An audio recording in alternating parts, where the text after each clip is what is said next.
Hello guys, today we are gonna learn about passive voice, яғни қазақ тіліндегі ырықсыз етіс. So let's start. Ең алдымен біз active voice өтетін боламыз. Яғни active voice деп отырғанымыз ол кәдімгі қарапайым сөйлем. Оның структурасы жаңағыдай subject, verb, object, қарапайым сөйлемдер. For example, Tom writes a letter, she cooks dinner, they built a house. Бұның мағынасы бізде іс-әрекетті кім жасағаны маңызды болады. Яғни active voice-та іс-әрекетті кімнің жасап жатқаны нақты айтылып тұрады және фокус соған бөлінетін болады. Мысалы, Том хатты жазды. Бұл жерде кім жазды? Яғни Том жазды. Тура сол секілді бізде passive voice деген бар.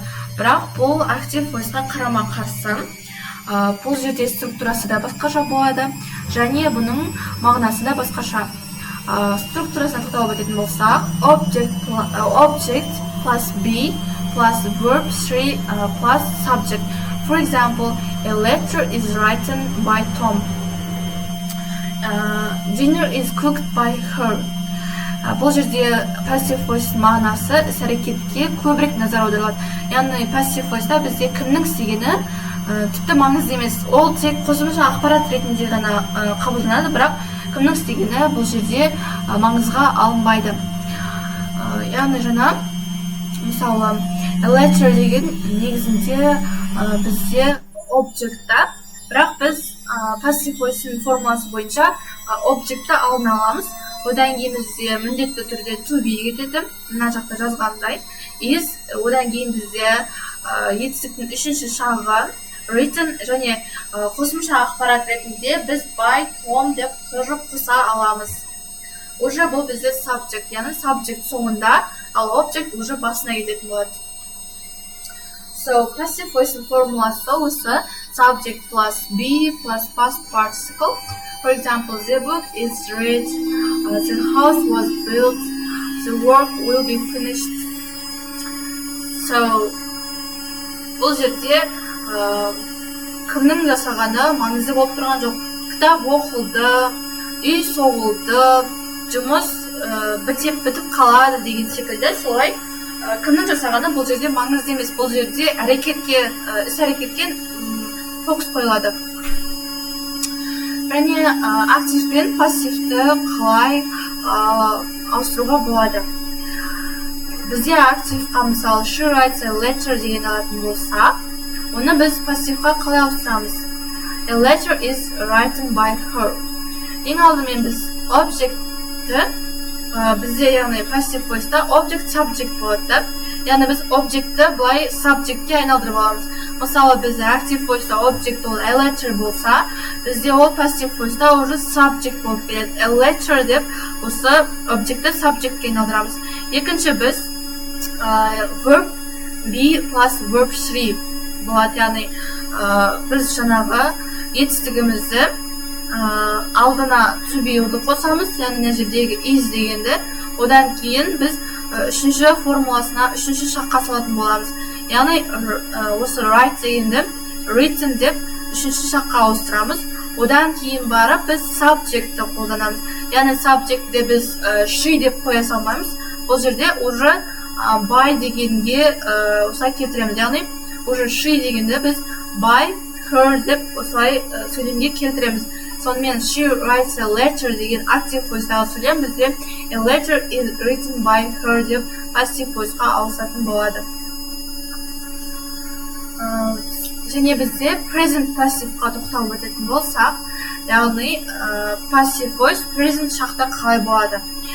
Бірінші бізде am, is, are деген осы present шағындағы жаңағы to be.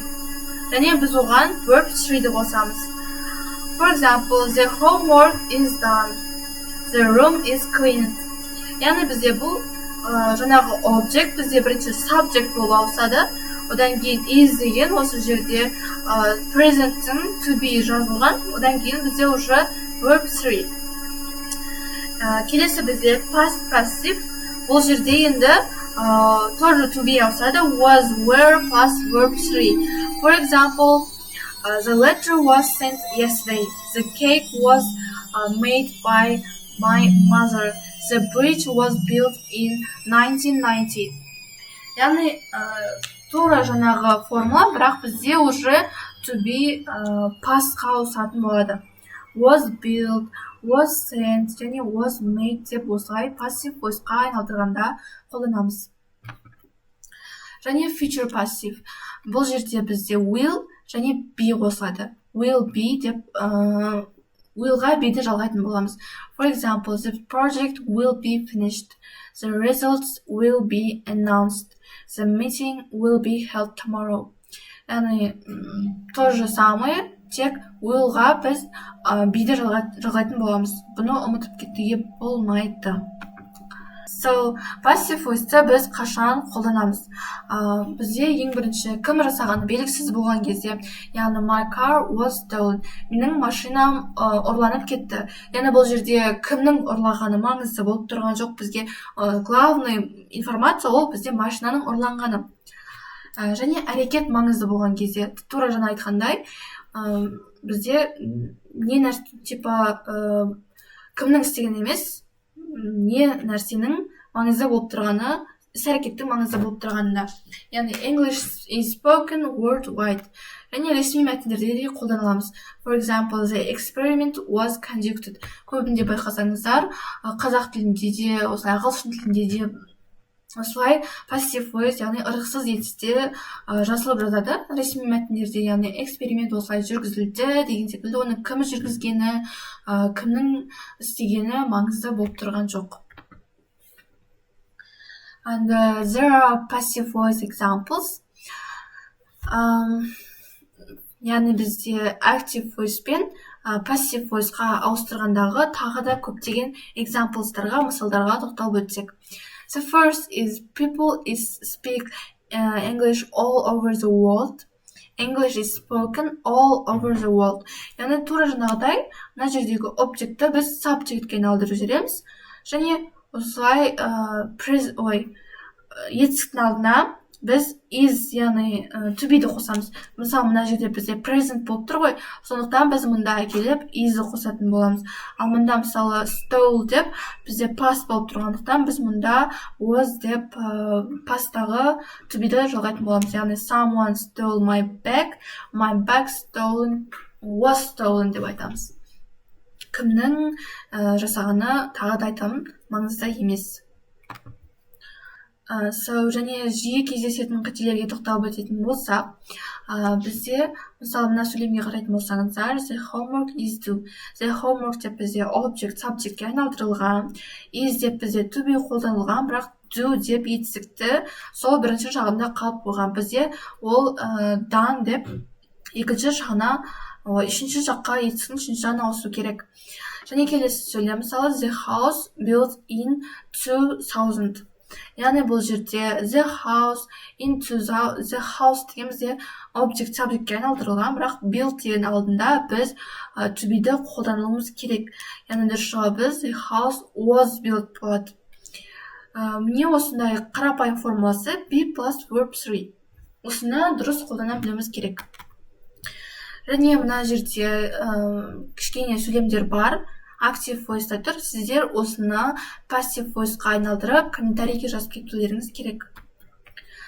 So, it's our end of lesson. Менімен бірге болғандарыңызға рахмет. Сіздерге дұрыс түсіндірдім деп ойлаймын.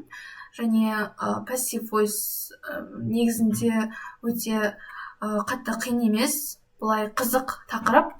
Сондықтан үйреніп кетесіздер деген ойдамын. Баршаңызға сау болыңыздар. Bye-bye.